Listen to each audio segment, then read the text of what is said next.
రాజన్న సిరిసిల్ల జిల్లా వేములవాడలోని తెలంగాణ చౌక్ వద్ద బీజేపీ నేతలు ధర్నాకు దిగారు. రైతులకు చెల్లించాల్సిన ధాన్యం బకాయిలు వెంటనే చెల్లించాలని డిమాండ్ చేశారు. వడ్లను రోడ్లపై పోసి నిరసన వ్యక్తం చేశారు. దీంతో రహదారిపై ట్రాఫిక్ కు తీవ్ర అంతరాయం ఏర్పడింది. సమాచారం తెలుసుకున్న పోలీసులు బీజేపీ నేతలను తరలించేందుకు ప్రయత్నించారు. బీజేపీ నేతలకు పోలీసులకు మధ్య వాగ్వాదం చోటు చేసుకుంది. బీజేపీ నేతలను పోలీసులు అదుపులోకి తీసుకుని పోలీస్ స్టేషన్ కు తరలించారు. అక్రమ అరెస్టులు ప్రజాస్వామ్యానికి విరుద్ధమని బీజేపీ నేతలు నినాదాలు చేశారు.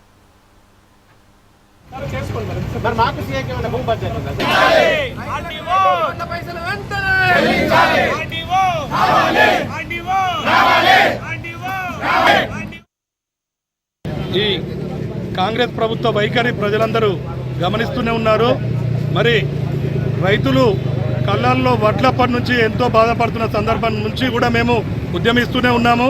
ఈ క్రమంలో వడ్లు కొన్నప్పటికీ మరి కొంతమంది రైతులకు వారి ఖాతాల్లోకి డబ్బులు రాకపోవడం, వాళ్ళు పెద్ద ఎత్తున రైతులు కూడా నిరసన వ్యక్తం చేస్తున్నాం చూస్తున్నాం.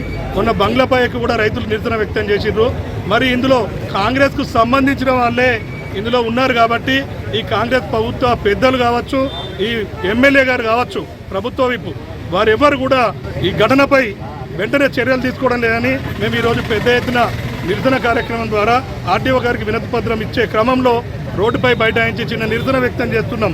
ఈ సందర్భంగా పోలీసు వాళ్ళు కాంగ్రెస్ ప్రభుత్వం తొత్తుల్లా వ్యవహరించుకుంటూ మా అందరినీ దారుణంగా గుంజుక రావడం, లావట్క రావడం, అరెస్ట్ చేయడం అనేది తీవ్రంగా ఖండిస్తున్నాం. మరి రానున్న రోజుల్లో ఇంతకంటే పెద్ద ఎత్తున మీరు వీరంత త్వరలో రైతుల ఖాతాలో డబ్బులు వేయకపోతే బీజేపీ పక్షాన ఎంత పెద్ద ధర్నాలకైనా కూడా వెనుకాడమని తీవ్రంగా హెచ్చరిస్తున్నాం.